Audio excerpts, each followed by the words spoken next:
አሰላሙ አለይኩም ከረባት የክርስቲያን መስቀል ምልክት እንደሆነ ይታሰባል ስለዚህም ለምን የክርስቲያን መለያ ወይም ከረባትን አደረክ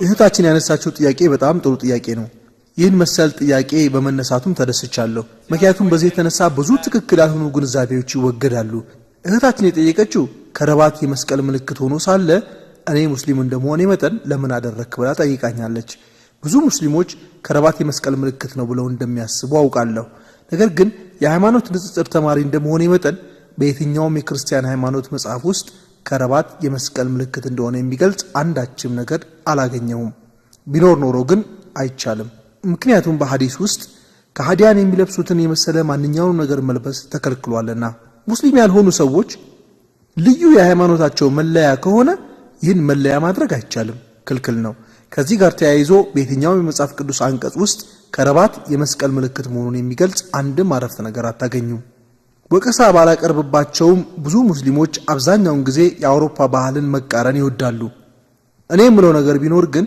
ከነሱ ባህል እስላምን የሚነካ ወይም ጥሩ ያልሆነን የምዕራባውያንን ባህል ስታዩ መቃወም ይኖርባችኋል ማለትም መቀበል የለባችሁም ነገር ግን ባህሉ እስላምን የማይነካና ጥሩ ነገር ከሆነ ብትቀበሉት ምንም ችግር የለውም ጥቅምም ጉዳትም ከሌለው መቃወም አይኖርብህም አብዛኛው ሙስሊም ብዙውን ጊዜ የምዕራባውያንን ባህል ሙሉ በሙሉ ሲቃወም እንመለከታለን ከረባት ሙሉ በሙሉ የክርስትና ሃይማኖት መለያ አይደለም የከረባት ጥያቄ በተለያዩ የዓለም ክፍሎች ተነስቶብኛል የምሰጠው መልስ ከረባት የመስቀል ምልክት መሆኑን የሚያስረዳ ትክክለኛ ማስረጃ በየትኛውም ጊዜ የሚያመጣልኝ ሰው ካለ ከረባትን በመጀመሪያ ከሚያወልቁት አንዱ ሆናለሁ ከዚያ በተጨማሪም ሰዎች ከረባትን እንዳያደርጉ ምክር ለግሳለሁ በአጠቃላይ ግን ከረባት የክርስትና ምልክት አይደለም ይልቁንም የባህል ልብስ ነው በዚህ ዙሪያ የኔ አስተማሪዎች እዚህ ያሉት አይደሉም እንዴት ሊጀመር እንደቻለ ጥናት አድርገው ነበር አንዳንድ ጥናት አቅራቢዎች በዓለማችን ቀዝቃዛው አካባቢ የሚኖሩ ሰዎች እንደጀመሩት ይናገራሉ ይህንንም ሲያብራሩት ሰዎች ከባድ የሆኑ የብርድ ልብሶችን ለማሰር ከረባት ይጠቀሙ እንደነበር ይገልጻሉ ይህ የባህል ልብስ ነው እንጂ የክርስቲያኖች መለያ አይደለም በየትኛውም የዓለም ክፍል ብትሄዱ ይህን ከረባት ክርስቲያኖች ይለብሱታል ምንም ጥርጥር የለውም ሙስሊሞችም ይለብሱታል አልহামዱሊላህ ሂንዱዎችም ይለብሱታል ይህ ከረባት ክርስቲያኖችን ብቻ የሚለይ መለያ አይደለም ከረባት ባህላዊ ልብስ ነው የእስላምን ህግጋት እስካልተጋፋ ድረስ አንድ ሙስሊም ማንኛውንም ባህል የራሱ ማድረግ ይችላል ነገር ግን እስላማዊ አስተምሮትን የሚጻረር ከሆነ ክልክል ይሆናል ለምሳሌ ቁምጣን ብንወስድ የምዕራባውያን ባህል ነው ነገር ግን ለኛ ሙስሊሞች የተከለከለ ነው ምክንያቱም የወንድ ልጅ ሀፍረተ ገላ ከእምብርቱ እስከ ጉልበቱ ነው ስለዚህም ቁምጣ ይህንን የአካል ክፍል በተወሰነ ደረጃ ግልጽ ስለሚያደርግ ክልክል ይሆናል ተጨማሪ ምሳሌዎችን ብናይ በመኪና መጠቀም የጀመሩት ክርስቲያኖች ናቸው ማለትም መኪናን ለመጀመሪያ ጊዜ የፈበረኩት ክርስቲያኖች ናቸው ስለዚህም የነሱ ነው በሚል በመኪና መሄድ የለብንም አውሮፕላንም ቢሆን መጠቀም የለብንም አይደለም ከሸሪዓው ጋር የሚጻረር ማንኛውም ነገር መጠቀም የለብንም ከረባት ሙሉ በሙሉ የክርስትና መለያ አይደለም ሰዎች ይህ ከረባት መስቀል ይመስላል ይላሉ ነገር ግን ብዙ ነገሮችን ስንጠቀማቸው የመስቀል ቅርጽ ይይዛሉ ለምሳሌ ብዙዎቻችሁ የለበሳችሁትን ልብስ ብትዘረጉት የመስቀል ቅርጽ ሊይዝ ይችላል ማወቅ ይኖርብህ ነው ታዲያ ይህን ታደርጋለህ ይህንንስ ማድረግ አለብን የአላህ መልእክተኛ የትኛውንም የካህዲያንን የሆነ ነገር አታድርጉ ይላሉ ከረባት የክርስትና ምልክት አይደለም የባህል ልብስ ነው ከረባት ማድረግ ግዴታ ነው ማድረግ አለብህ ያልኩ አይደለም የማታደርግ ከሆነ እኔ ካንተ ጋር ነኝ ነገር ግን ወደ ምዕራቡ ዓለም ስንሄድ ይጠቅመናል ብዙ እንቅፋቶችን ያስወግድልናል እስላም ምንም ተቃውሞ ከሌለው ባደርገው ቅር አይለኝም እስላም የሚቃወመው ከሆነ ግን ማንኛውንም እስላም የሚቃወመውን ነገር ማድረግ የተከለከለ ይሆናል ይህ ነገር ጥቅም የሚሰጥ ቢሆንም እንኳን ግን በእስላም ስለተፈቀደ አልহামዱሊላህ አንድ ሰው ቢጠቀመው ምንም ችግር የለውም ጥያቄውን እንደመለስኩት ተስፋ አደርጋለሁ አሰላሙ አለይኩም ወንድሜ የምጠይቀው ቢኖር አንዳንድ ሙስሊም ወንድሞቻችን ለምን ኮፍያ አታደርጉም ጺም ለምን አታሳድጉም ተብሎ ሲጠየቁ አንዳንዴ ጥሩ ያልሆነና እስላም የማይፈቅደው ለምሳሌ ከባዕድ ሴት ጋር መሆን ማጭበርበር ውሸት መናገር የመሳሰሉት ሁኔታዎች ውስጥ ልንገባ ስለምንችል ሙስሊምነታችን ከታወቀ የእስላምን ስም እንዳናበላሽ ፈርተን ነው ይላሉ እነኚህ ሰዎች ትክክል ናቸው ወንድማችን ያነሳው ጥያቄ አንዳንድ ሙስሊሞች የእስላምን መለያ ጺም አናሳድግም ኮፍያ አናደርግም የሚሉ አሉ ለምን ስትላቸው አንዳንዴ እስላም የማይፈቅዳቸው ሁኔታዎች ውስጥ ለምሳሌ ከባዕድ ሴት ጋር አብሮ መሆን፣ ማጭበርበር፣ መዋሸት የመሳሰሉት ውስጥ ልንገባ ስለምንችል የእስላም ስም እንዳይበከል በሚል ነው መለያችን የማናደርገው ይላሉ። ይህም ጥሩ መጨነቅ ነው። አልহামዱሊላህ ስለ እስላም እየተጨነቁ ነው። አልহামዱሊላህ በዚህ ምክንያት መልበስ አልፈለጉም። ሰዎችን ስንመለከት ሁለት አይነት ናቸው። ቀና የማያስቡት ሁሉ ጊዜ ነገርን ጥሩ ባልሆነ ጎኑ የሚመለከቱ ናቸው። እንደዚህ አይነት ሰዎች አሉ።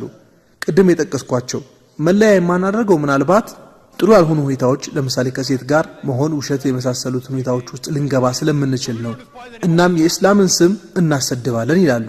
እኔ የምላቸው ነገር ቢኖር ለምን ተስፈኛ አትሆኑም? በሆነ አጋጣሚ ጥሩ ያልሆኑ ነገሮችን እንደምትሰሩ ካወቃችሁ እናም አሁን ጺም ማሳደግ ብትጀምሩ፣ ኮፍያ ብትለብሱ፣ ምናልባት ጥሩ ያልሆኑ አጋጣሚዎች ቢከሰቱ ማሰብ ትጀምራላችሁ።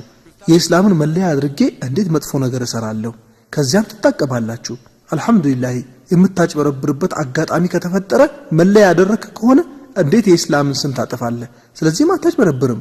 ውሸትን የመናገር አጋጣሚ ምናልባት ቢፈጠር የእስላምን መለያ ጺምና ኮፍያ እንዳደረክ ታስባለህ። ስለዚህ አትዋሽም። በዚህ ምድርም መለያ ተጠቀመህ አልተጠቀመህ ኢንሻአላህ በአኺራ ይጠቅምሃል። የቅድሙን ንግግሬን ከቁርአን አንቀጽ አንዱን በማንበብ ጨርሼ ነበር። ይህም በሱረቱል ኢስራእ ምዕራፍ 17 አንቀጽ 81 ነው። ሙስሊም ከሆናችሁ ሙስሊም ማለት ለአላህ ታዛዥ የሆነ ማለት ነው። በአላህ ትእዛዝ እሺ ያለ ነው። አላህን ለማምለክ ፈቃደኛ የሆነ ነው። እውነተኛ መንገድ ለመያዝ ፈቃደኛ የሆነ ነው። እውነተኛ ሙስሊም ከሆነ እውነትን በትክክል መከተል ይኖርበታል። በሱረቱል ኢስራእ ምዕራፍ 17 አንቀጽ 81 ላይ ያለውን ስታነቡ እውነት መጣ፣ ሐሰትም ተንኮታኮተ፣ ሐሰት በባህሪው የሚንኮታኮት ነውና በልም ይላል።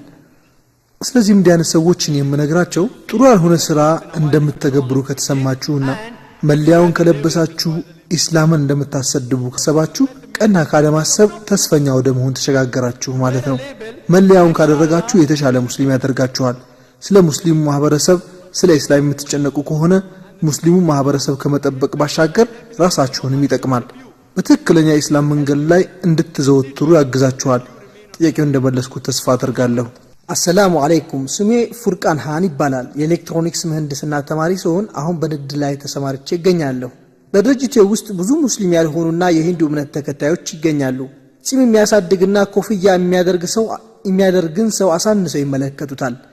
እኔ ስለ እስላምና ስለ ሃይማኖት ንጽጽር የተወሰነ አውቃለሁ። እናም እስላምን ለማስተማር ሲባል አንድ ሰው ጺሙን ቢላጭ ኮፍያ ባያደርግ ችግር አለው? ምክንያቱም ጺማችንን ከተላጨንና ኮፍያ ካወለቅን ሙስሊም ያልሆኑ አካላት ዳዕዋ ለማድረግ ቀላል ይሆናል። ታዲያ ይህ ነገር ይቻላል? ወንድማችን አልহামዱሊላህ ሃይማኖት ንጽጽር ተማሪ ነው። አላህ ምንዳን ይክፈልህ። የጠየቀው ጥያቄ ከነዚህ መለያዎች ማለትም ጺም ከማሳደግና ኮፍያ ከማድረግ ራስህን ካሸሸህ እንደርሱ አባባል እስላምን በበለጠ ማስፋፋት ትችላለህ። ማንኛውም ሰው ቢሆን የራሱ ሐሳብ ይኖረዋል። ምን ያክል ዳዕዋ እንደምታደርግ አላውቅም። እኔ ግን አልহামዱሊላህ በብዙ ሀገራት ለመዟዟር ችያለሁ። ይህ ጺም በመንገዴ ላይ እንቅፋት አልሆነብኝም። አንተ ዳኢ ነኝ የምትል ከሆነ እስቲ ይህ ጺም እንቅፋት ሆኖብኛል የሚል አንድ ሰው እንኳን ጥራልኝ። ዳኢ ወይ ተማሪ ካልሆንክ ቁስ አካላዊ ከሆንክ ሙስሊም በሆነና ሙስሊም ባልሆነ ሰው መካከል ማለት ሙስሊም መሆኔን ሲያውቅ ወደኔ አይመጣም የሚል አስተሳሰብ አለ። አንተ ቁስ አካላዊ ሐሳብ አለ። ይህ ሐሳቤ ትክክል አይደለም፣ ጥፋት ነው።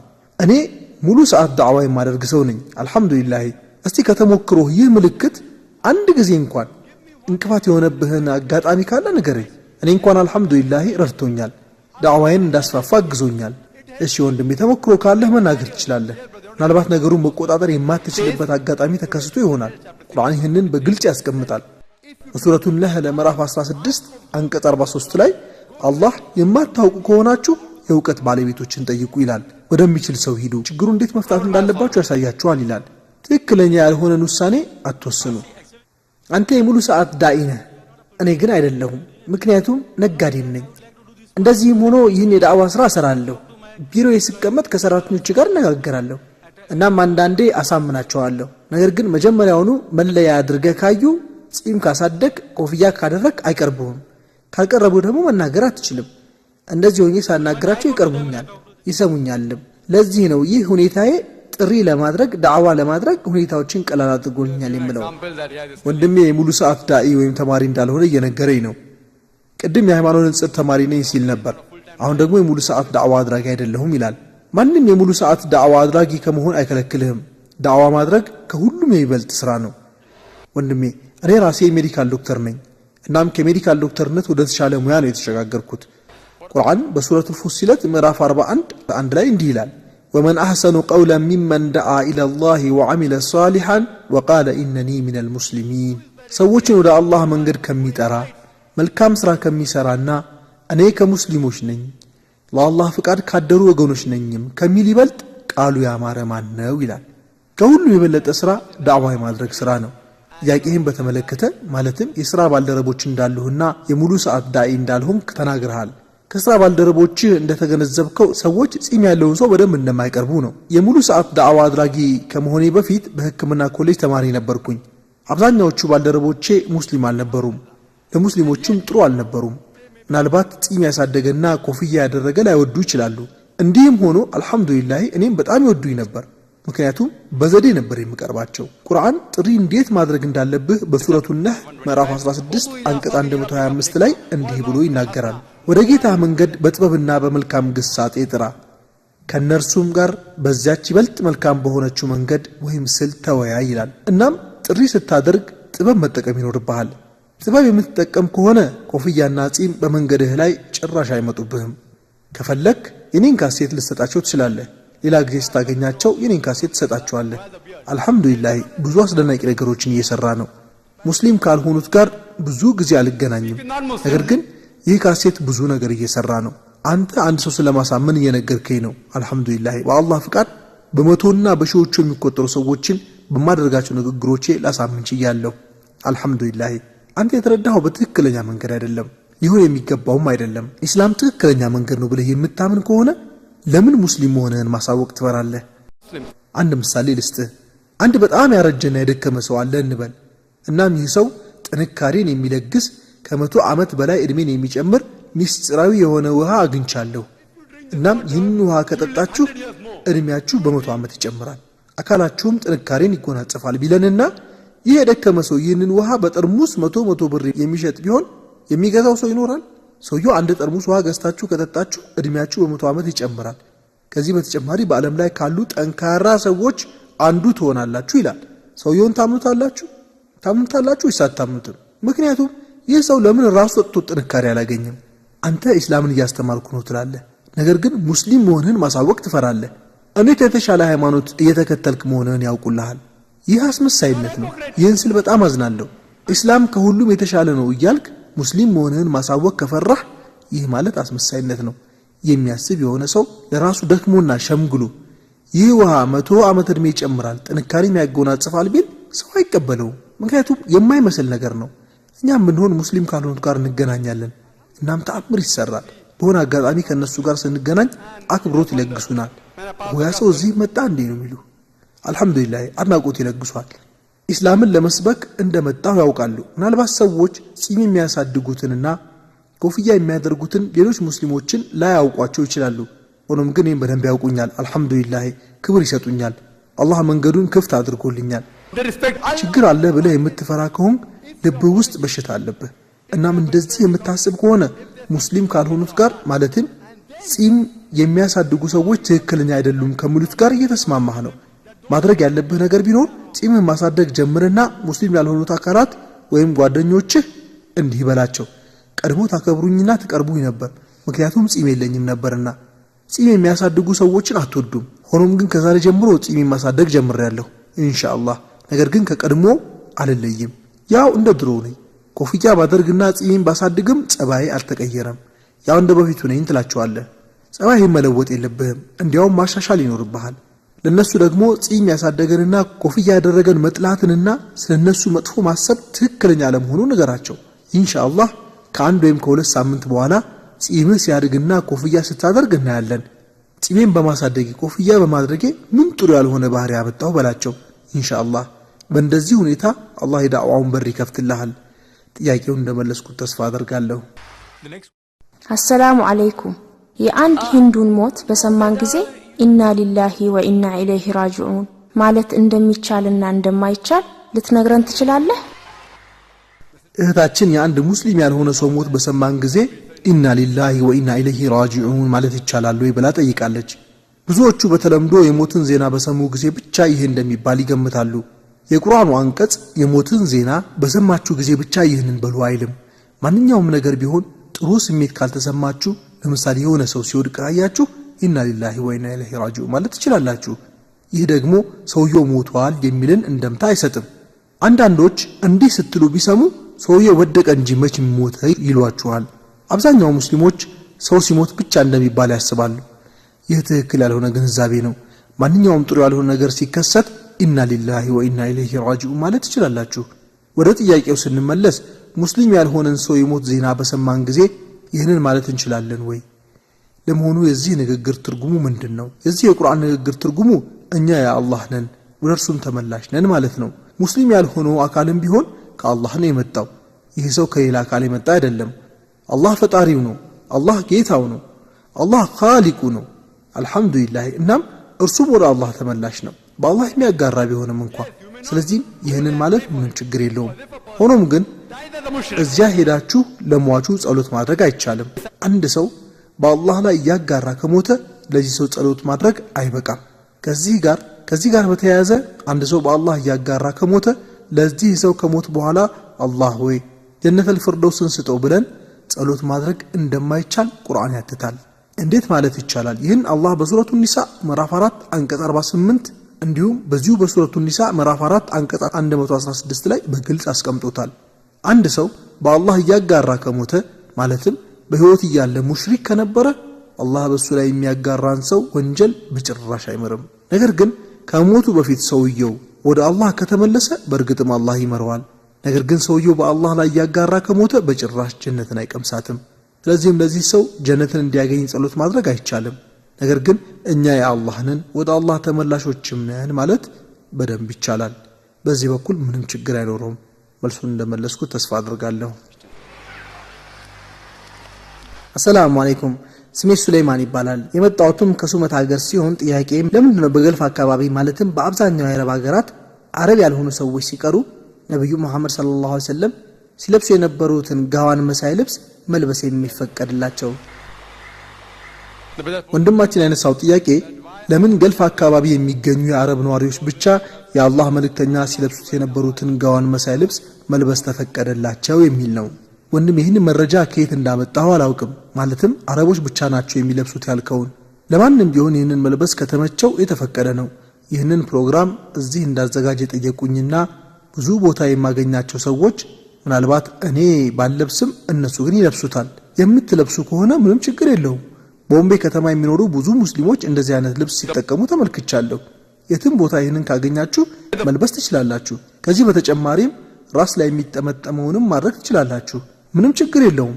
የሚመቻችሁ ከሆነ ምንም ችግር የለውም፣ መልበስ ትችላላችሁ። በገልፍ አካባቢ የሚኖሩ አረቦች ብቻ ነው የሚለብሱት የሚለውን ሐሳብ የተሳሳተ ግንዛቤ ነው። ወንድም የተጨማሪ ጥያቄ አለ? አልহামዱሊላህ በተከበረው መዲና ከተማ የተወሰነ ጊዜ ሲያነበርኩኝ። እናም እዛ የዛ ሀገር ተወላጅ ሳትሆን ይህንን ስትለብስ ከታየህ ፖሊሶች ይይዙሃል፣ ከባሰም ወደ ፍርድ ቤት ይወስዱሃል የሚል ወሬ ስለሰማሁ ነው። ወንድማችን መዲናን በማየቱ አልহামዱሊላህ እንኳን ደስ አለህ እላለሁ። እኔም ብዙ ጊዜ መካና መዲና ሄጃለሁ። በጣም ብዙ ጊዜ፣ ቁጥሩን አላውቀውም።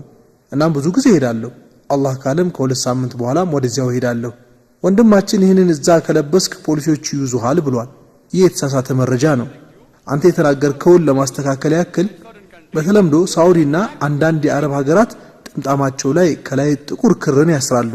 ይህ ማለት የሳውዲ ምልክት ነው። ይህ ማለት ገዋኑን አይወክልም። ብዙ ሳውዲያውያን አሉ ገልፍ አካባቢ የሚኖሩ ይህንን ገዋን ይለብሳሉ። በተጨማሪም ጥምጥሙንም ያደርጋሉ። ምንም ችግር አይኖርም። ነገር ግን ችግሩ የዚህ የጥቁሩ ማሰሪያ ነገር ነው። ይህ ክብ መሳይ ማሰሪያ በተለምዶ የሳውዲ ዜግነት ወይም የሳውዲ ነዋሪነት ምልክት ተደርጎ ይወሰዳል። ይህ እንደ ሙስሊምነት መለያ ተደርጎ አይወሰድም። በቃ የሳውዲ ዜግነት ምልክት ተደርጎ ተወስዷል። ምናልባት የሳውዲ ዜጋ ሳትሆን ይህን ማሰሪያ ከተጠቀምክበት እኔ እንጃ። ገዋን መሳዩን መልበስ ግን ምንም ችግር የለውም። ማንም አይቃወምህም። ለብዙ ጊዜያት እዚያ ነበርኩ። እኔም ለብሻ አውቃለሁ። ምናልባት ለሚቀጥለውም ከሄድክ ገዝተህ መልበስ ትችላለህ እና ማንም እንደማይቃወምህ በእርግጠኝነት እነግርሃለሁ። አንተ ያገኘው የተሳሳተ መረጃ ነው። ስለዚህም ቁርአን ማንኛውንም ወሬ ወይንም መረጃ ከሰማችሁ በኋላ ለሌላ ከማስተላለፋችሁ በፊት እውነትነቱን አጣሩ ይላል። ጥያቄውን ለመለስኩት ተስፋ አደርጋለሁ።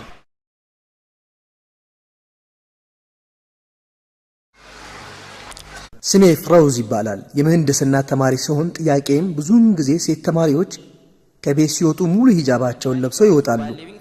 ነገር ግን ልክ ኮሌጅ በር እንደደረሱ ያውልቁና ይገባሉ። ከዚያ ውስጥ በጂንስና በቲሸርት በመሳሰሉት ይሆናሉ። ጥሩ ካልሆኑ ወንዶችና ሴቶችም ጋር ግንኙነት አላቸው። ከዚህም የተነሳ ሙሉ ሂጃብ የሚያደርጉ ሴቶችን ጥሩ ጸባይ እንደሌላቸው አድርገው እየወሰዱ ነው። ከዚህም የተነሳ ሙሉ ሂጃብ የሚለብሱትም እየተቸገሩ ነው። በተጨማሪም ሙስሊም ያልሆኑትን ጨምሮ የተወሰኑ ሴቶች አሉ ውጪ ሲሆኑ ማንነታቸውን ለመደበቅ ሙሉ ሂጃብ የሚያደርጉ። እናም ስለዚህ ጉዳይ ምን ትላለህ? ወንድማችን አንዳንድ ሙስሊም ሴቶች ከቤት ሲወጡ ሙሉ ሂጃብ ያደርጉና ልክ ኮሌጅ ግቢ እንደገቡ ይህን አውልቀው በጂንስና በቲሸርት በመሳሰሉት እንደሚሆኑ ገልጸህልናል። በተጨማሪም ወንዶችን ያበላሻሉ። ይህ የሙስሊም ሴቶች ሂጃብ ማድረግ ግዴታ የሚሆነው የቅርብ ዘመድ ካልሆነ ወንድ ፊት በሙሉ ነው። የሚሄዱት ሴቶች ብቻ የሚማሩበት የሴቶች ኮሌጅ ወይም ትምህርት ቤት ከሆነና መንገድ ላይ ሙሉ ሂጃብ አድርገው ክፍል ውስጥ ሁሉም ሴቶች ከሆኑ ሂጃባቸውን ቢያወልቁ ምንም ችግር አይኖረውም፣ ምንም ችግር የለውም። ነገር ግን ወንድና ሴት ሁለቱም በአንድነት የሚማሩበት ትምህርት ቤት ከሆነ ኮሌጁ ወንድና ሴት ከተቀላቀሉበት ትክክል አይደለም። በእንደዚህ አይነት ጊዜ የቅርብ ዘመድ ካልሆነ ወንድ ፊት ሙሉ ሂጃባቸውን ማድረግ ግዴታ ነው። እንዲህ ጥሩ ያልሆነ ነገር የሚያደርጉ የተወሰኑ ሙስሊም ሴቶች ይኖራሉ። ሁሉም ሙስሊም ሴቶች ሙሉ ሂጃብ አያደርጉም ማለት ግን አይደለም። በየትኛውም ማህበረሰብ ቢሆን መቼስ ጉድለት አይጠፋምና ከዚህ ጋር ተያይዞ ከሆነ ማህበረሰብ እንዲህ አይነት ሰዎችን ብቻ ነጥሎ አውጥቶ እነኚህ ሰዎች ጥሩ ስለማይሰሩ ሁሉም ጥሩ ስራ አይሰሩም ማለት ትክክል አይደለም።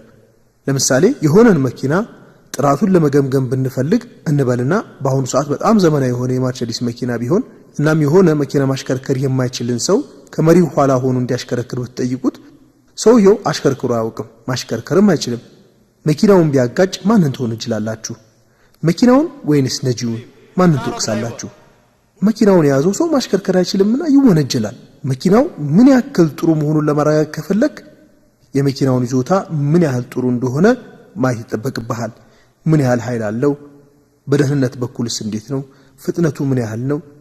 ይህና የመሳሰሉትን የመኪናውን ብቃት በተግባር ለማረጋገጥ ከፈለክ ከመሪው ኋላ በደንብ መንዳት የሚችልን ሰው አስቀምጥ። አንዳንድ ሴቶች ይህንን ሙሉ ሂጃብ አላግባብ ውጪ ወንዶችን ለማሳሳት በመጠቀማቸው ምክንያት አልለብስም ማለት ልክ ቅድም እንዳልኩት አሽከርካሪው ጥሩ ባለመሆኑ ምክንያት የመኪናውን ብቃት እንደማውረድ ነው። ይህ ደግሞ የማይመስል ነገር ነው። በየትኛውም ማህበረሰብ ጥሩ ያልሆኑ ሰዎች አሉ። ሂትለርን ታውቁታላችሁ? እናም እሱ 6 ሚሊዮን አይሁዶችን ጨፍጭፏል። 6 ሚሊዮን አይሁዶችን። ከዚህ ተነስቼ የክርስትና ሃይማኖትን መውቀስ አለብኝ? የለብኝም። እሱ መጥፎ ምሳሌ ነበር። እነኚህ ሴቶች የእስላምን ጥሩ ስም ስላጠፉት ሁላችሁም ሙሉ ሂጃባችሁን ለብሳችሁ ለሌሎች ሰዎች በሙሉ ሙስሊም ሴቶች ጥሩ መሆናቸውን ማሳየት ይኖርባቸዋል። በአንዳንድ በተሳሳተ መረጃና ጥሩ ባልሆነ ተፈጥሯዊ አስተዳደግ ጥሩ ባህሪን የማያሳዩ የተወሰኑ ሙስሊም ሴቶች ብታገኙም እንኳን እኛ ሙስሊሞች ነገሩ ጥሩ እንዲሆን መጣር አለብን። ሁኔታውን ማሻሻል ይጠበቅብናል። በተመሳሳይ መልኩም ሌሎች ሙስሊም ሴቶች በሙሉ ይህንን ሙሉ ሂጃብ በተሻለ ሁኔታ መልበስ ይጠበቅባቸዋል። ለምሳሌ የመኪና ማምረቻ ድርጅት መኪና መንዳት የማይችል ሰው መኪናውን እንዳጋጨ ከሰማ ድርጅቱ ችግሩ የመኪናው ሳይሆን የአሽከርካሪው አለመቻል መሆኑን ያሳውቃል። ሰውየው ብቃት ስለሌለው መኪናውን እንዳጋጨም ማሳወቅ ይገባቸዋል። በዚህ ዙሪያ ድርጅቱ በደንብ ማስታወቂያ መስራት ይጠበቅበታል። ሁሉም ሴቶች በደንብ መልበስ ይጠበቅባቸዋል። እናም ኢስላም ከሁሉም የተሻለ የህይወት መንገድ መሆኑን ማሳየት አለባቸው። ሂጃብን በተሳሳተ መልኩ የተጠቀሙ ሴቶችን አይተን ይህን ሙሉ ሂጃብ አልለብስም ማለት የለብንም። ከዚህ ጋር የተያዘው ጥያቄ ሙስሊም ባልሆኑ ሴቶች እየተሰራ ያለው ነው። ራሳቸውን ለመደበቅ ይህም ሙሉ ሂጃብን ወይም ኒቃብን ያደርጋሉ። አልহামዱሊላህ ምናልባት ዛሬ ለሆነ ምክንያት እየተደበቁበት ይሆናል። ኢንሻአላህ ምናልባት ነገ ይቀበሉት ይሆናል። አንዳንድ ሙስሊም ያልሆኑ ሴቶች ይህን ሂጃብ ጥሩ ያልሆነ ተግባር ለመፈጸም የሚለብሱ እንዳሉ አውቃለሁ። ምናልባት አንድ ቀን አላህ ልባቸውን ይከፍት ይሆናል። እየሰሩት ያለው ትክክል አይደለም ብለን መናገር የለብንም። ከሂጃብ በስተጀርባ ያለው እሳቢያቸው ትክክል እንዳልሆነ እነግራቸዋለን። ነገር ግን ኒቃብን ማድረግ ትክክል አይደለም አንላቸውም። እናም የዚህ ሙሉ ሂጃብ ወይም ኒቃብ እሳቤ መሆን ያለበት ክብራቸውና ጌጣቸውን ለመሸፈን መሆን እንዳለበት እነግራቸዋለን። ይህን ሁኔታ ተጠቅማችሁ ትክክል ያልሆነ ነገር እየሰራችሁ ነው ብለን መናገር ይገባናል። እነሱን ማስተካከል ይጠበቅብናል። ይህ ኒቃብ ወይም ሙሉ ሂጃብ ዓላማውን ራስን ለመጠበቅ መሆኑን ሰዎችን ማስተማር ይኖርብናል። በተጨማሪም ስለ ሂጃብ ማብራሪያ ከፈለጋችሁ ሙስሊሞች ለምን ሂጃብን ያደርጋሉ የሚለውን የኔን የቪዲዮ ካሴት መመልከት ትችላላችሁ። ጥያቄውን እንደመለስኩት ተስፋ አደርጋለሁ። ወንድም ፈውዝ ከጠየቀው ጥያቄ ጋር ግንኙነት ያለው ጥያቄ ልጠይቅህ እወዳለሁ። ኮሌጅ ውስጥ የሚማሩ ሙስሊም ወንዶች አብዛኛውን ጊዜ አሁን ከላይ እንዳነሳነው አይነት አለባበስ ባላቸው ሙስሊም ባልሆኑ ሴቶች ይማረካሉ። ታዲያ እኚህ ወንዶች በአብዛኛው እነሱን ሊያገቡ ይችላሉ። ታዲያ ሙስሊም ሴቶች ምን ይሆኑ? እህታችን ብዙ ሙስሊም ወንዶች ሂጃብን በማያደርጉ ሴቶች ይማረካሉ። ለዚህም ነው ሙስሊም ሴቶች ትዳርን ለማግኘት ሲሉ እንዲህ የሚሆኑት። ታዲያ እነኚህ ሙስሊም ሴቶች ምን ይሆኑ ብላ ጠይቃለች። እንደ ወንድምነት የምመክረው ነገር ቢኖር እንዲህ አይነት ወንዶች አንቺን አለማግባታቸው ላንቺ ጥሩ ነገር ነው። አንቺን ለማግባት ቢጠይቁሽ እንኳን እነሱን ማግባት አይኖርባችሁም። ለምክርህ አመሰግናለሁ። ምክንያቱም ተወዳጁ የአላህ መልእክተኛ ነብዩ መሐመድ ሰለላሁ ዐለይሂ ወሰለም እንዲህ ተናግረዋል። አንድ ሰው የትዳር ጓደኛን ሲመርጥ የሚመርጥበት 4 መስፈርቶች አሉ። እነሱም ውበት፣ ሀብት፣ ዘር እንዲሁም ዲን ነው። እናም ከነዚህ በሙሉ የበለጠው ጥሩ ዲን ያለው ሰው መምረጥ ነው። ዲን ያለው የሆነ ሙስሊም ሰው ማለትም ሙስሊም ወንድም ብትመለከቱ መቼም ቢሆን መቼ ሴትን አይመለከትም። ይህች ሴት ሂጃብን ያደረገች ብትሆን እንኳን እነኚህን ማለትም ቅድም ስንጠቅሳቸው የነበሩትን ሙስሊም እንበላቸው። በቃ ከልባቸው ሙስሊም ባይሆኑም ሙስሊም እንበላቸው። እናም ይህ ሰው አንቺ ጥሩ የሆንሽውን ሙስሊም ሴት መጥቶ ላግባሽ ቢልሽ መልስሽ መሆን ያለበት አላገባህም። ምክንያቱም የአላህ መልእክተኛ ጥሩ ዲን ያለውን ሰው አግቡ ይላሉና አንተ ደግሞ ጥሩ አይደለህም በይው። ይህን ሰው ማግባት የለብሽም። አላህ ካለ የተሻለ ሰው ይሰጥሻል።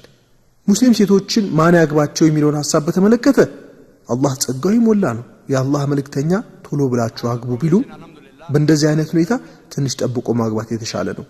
ይህንንም የአላህ መልእክተኛ ንግግር ሰሒህ ቡኻሪ ቅጽ 7 ስለ ጋብቻ በሚያወራው መጽሐፍ ላይ ምዕራፍ 3 ሐዲስ ቁጥር 4 እንዲህ ተቀምጧል። እናንተ ወጣቶች ሆይ ከናንተ ጣጣውን የሚችል ካለ ያግባ። ቅድም ያልኩት ሁኔታ ከማግባት አይከለክልሽም። ነገር ግን ከማይሆን ሰው ጋር ከመሆን ለማቀብ ሲባል ነው። እናም የኔ ምክር የሚሆነው ከእንደዚህ አይነት ሰው ኋላ ኋላ አትከተይ። ሌላው ቀርቶ ይህን አይነት ወንዶችን ለማግባት እንኳን አትመኝ። አላህ ካለ የበለጠውና የተሻለውን ሰው ይሰጥሻል። አሰላሙ አለይኩም ወንድሜ ዙበይር እባላለሁ። በሐዲስ ውስጥ የነብዩ ሰለላሁ ዐለይሂ ወሰለም ጺም ከአንድ መዳፍ ጭብጥ እንደሚበልጥ ሰምቻለሁ። አሁን እኔ ጺሜን ላሳድግ በወስን የኔም የጺም ርዝመት ልክ እንደሳቸው መሆን አለበት ወይስ ሙስሊም መሆኔን የሚለይ ያክል ብቻ ቢኖረኝ በቂ ነው? የጠየቀው ስለ ጺም ማሳደግ ነው። ጺም ለማሳደግ ከወሰንክ አልহামዱሊላህ እንኳን ደስ አለህ እልሃለሁ። ጺም ለማሳደግ የወሰንክም ይመስለኛል። አልহামዱሊላህ። ወንድማችን የጠየቀው የጺም ርዝማኔ ምን ያክል መሆን አለበት የሚል ነው። አንዳንድ ሰዎች የጺሙ ርዝማኔ የመዳፍ ጭብጥ የሚያክል መሆን አለበት ይላሉ። እውነቱ የቱ ነው? ወንድሜ የአላህ መልእክተኛ ትእዛዝ አጋሪዎቹ ከሚሰሩት ተቃራኒ ሆኑ፣ የታችኛውን ጺም ተዉት፣ የላይኛውን ደግሞ አሳጥሩት የሚል ነው። እዚህ ጋር የአላህ መልእክተኛ ትእዛዝ የታችኛውን ጺም አትንኩት ነው። የታችኛውን ጺም ማሳደግ ግዴታ ነው። አላህን በጣም የምትፈራ ከሆነ ወደ ላይኛው መርከብ መሸጋገር ትችላለህ። በቀን 5 ወቅት ሰላት መስገድ ግዴታ ነው። ይህን ግዴታ ሰላት ሰግደህ ከፈለክ ሌሎች ሱናና የጠበቁ ሱና ሰላቶችን መጨመር ትችላለህ። አልহামዱሊላህ። ዝቅተኛው የቱ ነው ብለህ ብትጠይቀኝ ዝቅተኛው ቢያንስ በቀን 5 ወቅት ሰላትን መስገድ ነው። ከዚህ ጋር የጠበቁ ሱናዎችን ብትጨምር አልহামዱሊላህ። ተጨማሪ ብትሰግድ አልহামዱሊላህ። ተሐጁድ ብትሰግድ አልহামዱሊላህ። ዊትር ብትሰግድ አልহামዱሊላህ። የአላህ መልእክተኛ ትእዛዝ ጺምህን ተወው አትንካው ነው። የአላህ መልእክተኛ ትእዛዝ ሲሰጥ የአላህ መልእክተኛ የኑሮ ሁኔታና የባልደረቦቻቸውን የህይወት ታሪክ ስትመለከት ትእዛዛቱ በጥልቀት ይገባዋል። ዝቅተኛው ትእዛዝ ጺምን አለመንካት ነው። ስለዚህም አልহামዱሊላህ መጀመሪያ ጺምህን ማሳደግ ጀምር። ከዚያም ኢማንህን ከፍ ማድረግ ከፈለክ ወደ እስላም በደንብ መግባት ከፈለክ ከድንጋጌዎቹ ባሻገር የአላህ መልእክተኛና የሷሃቦችን ያኗኗር ዘይቤ መከተል ትጀምራለህ። አልহামዱሊላህ። በሰሒህ ቡኻሪ ቅጽ 7 ስለ አለባበስ በሚያወራው መጽሐፍ ላይ ምዕራፍ 64 የሐዲስ ቁጥር 780 ናውስ በዘገበው ሐዲስ ኢብኑ ዑመር የአላህ መልእክተኛ እንዲህ ሲሉ አድምጠዋል።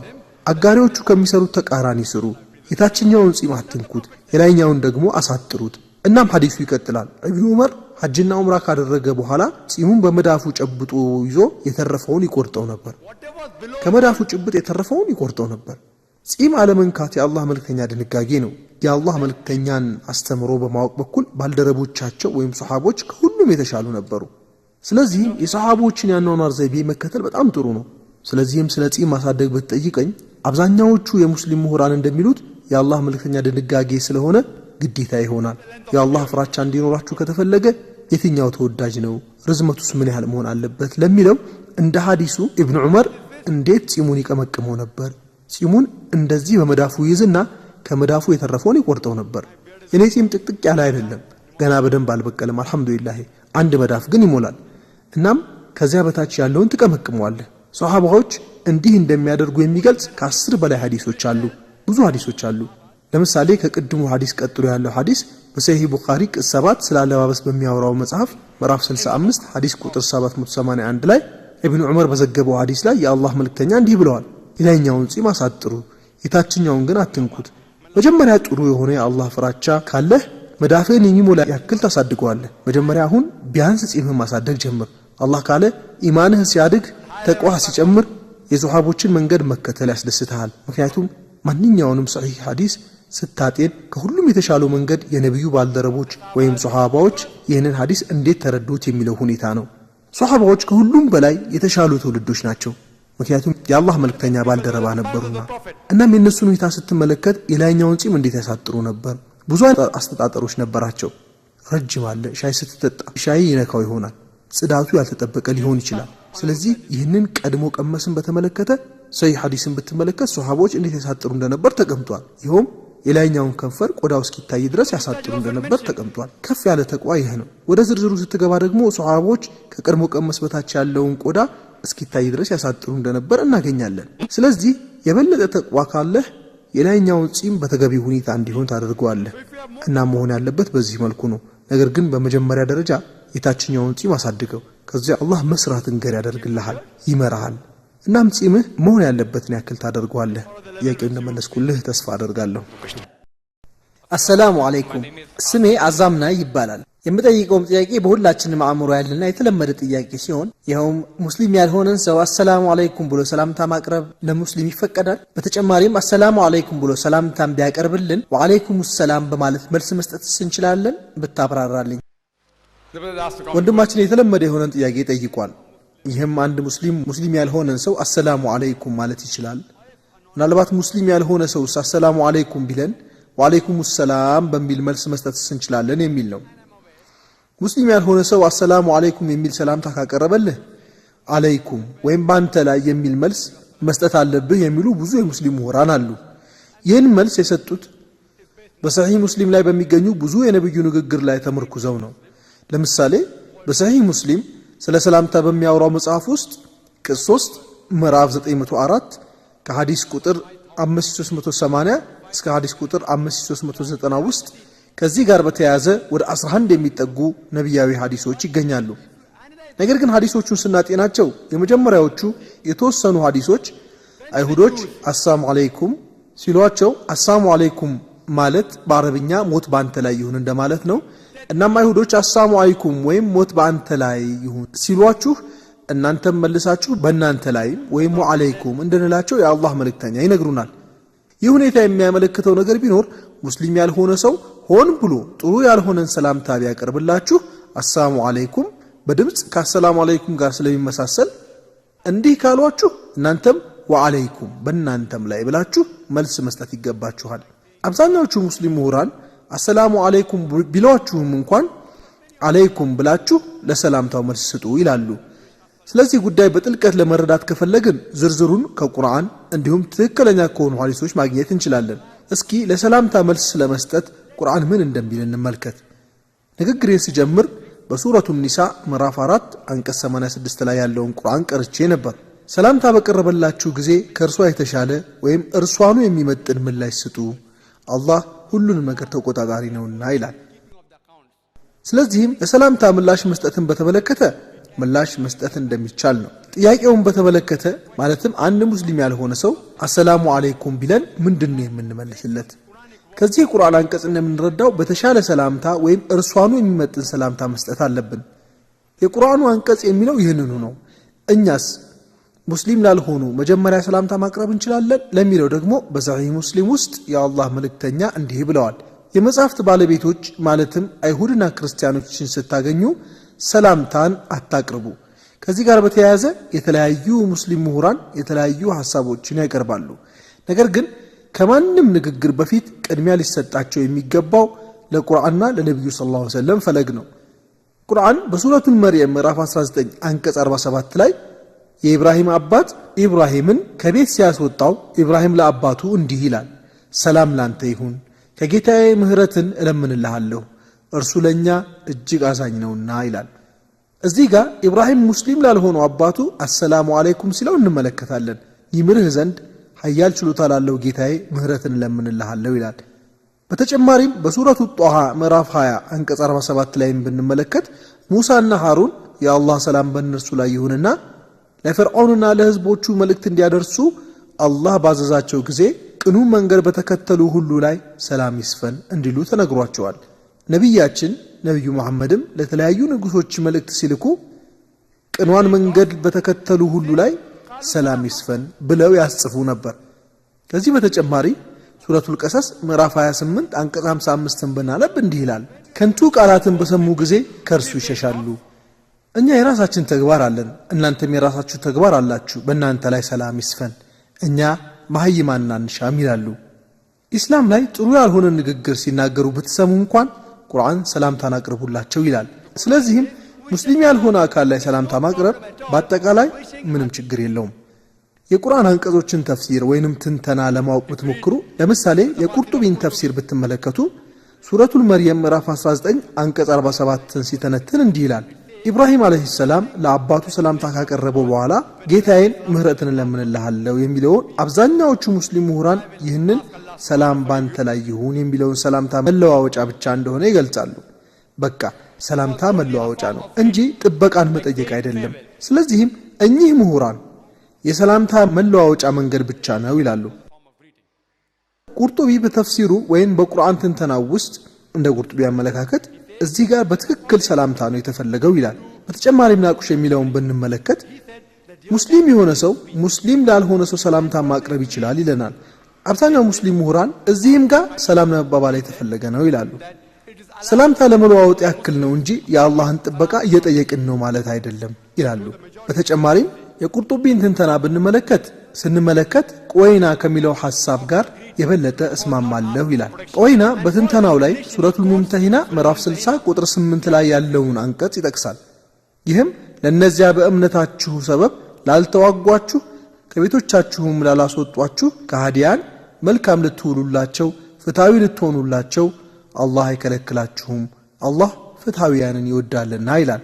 ይህም ማለት በሃይማኖታችሁ ሰበብ ላልተዋጓችሁና ከቤቶቻችሁም ላላስወጧችሁ ፍትሃዊ መሆን አለባችሁ ነው። በተጨማሪ በሱረቱል ሙምተሂና ምዕራፍ 60 ቁጥር 4 ላይ አላህ እንዲህ ይላል፣ ኢብራሂምና እነዛ አብረውት የነበሩት ተከታዮች ለእናንተ በእርግጥም መልካም አርአያዎች ናቸው ይላል። ታዲያ ኢብራሂም ምን አደረገ? አልহামዱሊላህ ጥሩ አርአያ። አባቱ ከሃዲ ሆነው ሰላምታ ማቅረብ ከቻለ አንተስ ለምን አትችልም? ስለዚህም የተለያዩ ምሁራንን በመመርኮዝ የተለያዩ የቁርአን ተፍሲሮችን ብንመለከት እነ ጠበሪን ኢብኑ ከሲርን ጨምሮ የሱረቱን ኒሳ ምዕራፍ 4 አንቀጽ 86 ትርጉሙንም ማብራሪያውንም ስታነቡት ሰላምታ በቀረበላችሁ ጊዜ ከእርሱ የተሻለ ወይም እርሷኑ የሚመጥን ምላሽ ስጡ ይላል። ሰላምታ በቀረበላችሁ ጊዜ ከእርሱ የተሻለ ወይም እርሷኑ የሚመጥን ምላሽ ስጡ የሚለውን ሙስሊሞችን ብቻ አይመለከትም፣ ነገር ግን ማንኛውንም የአላህ ፍጡር የሆነን ያካትታል። ስለዚህም በደንብ ስናጤነው የተወሰኑ የሙስሊም ምሁራን አሉ ሙሉ ሰላምታን መመለስ ተመራጭ አይደለም፣ ስለዚህም አለይኩም በእናንተ ላይም በሉ የሚሉ፣ ሌሎች የሙስሊም ምሁራን ደግሞ ሰላምታ ማቅረብ ይቻላል ይላሉ። ቀድመህ ሰላምታ ማቅረብ ወይም ለሚቀርብልህ ሰላምታ የተሻለን ምላሽ መስጠት ትችላለህ። ሙስሊም ላልሆኑ ግለሰቦች ሰላምታ ማቅረብም መመለስም ትችላለህ ከሚሉት ምሁራን ጋር የበለጠ እስማማለሁ። ምክንያቱም ኢብኑ መስዑድ አላህ መልካም ስራውን ይውደድለትና የሚለውን ብናይ ሙስሊም ላልሆኑ ግለሰቦች ሰላምታን ታቀርባለህ ተብሎ ሲጠየቅ አዎ ብሎ መልስ ሰጥቷል። እናም እኛ ሙስሊሞች የመጣነውም ወይም የተላክነውም ሰላምን ለማስፈን ነው ብሎ ይናገር ነበር። አላህ መልካም ስራውን ይውደድለትና የአቡ ኡሳማ ንግግር ብንመለከት ሙስሊም ላልሆኑት አይሁዶችና ክርስቲያኖችን ለመሳሰሉት ሰላምታ ያቀርብላቸው እንደነበር ይናገራል። ብዙ ሙስሊም ምሁራኖች ሰላምታ ማቅረብ ይቻላል የሚሉ አሉ፣ ነገር ግን በዚያው መጠን አለይኩም ማለት የተሻለ ነው የሚሉም አሉ።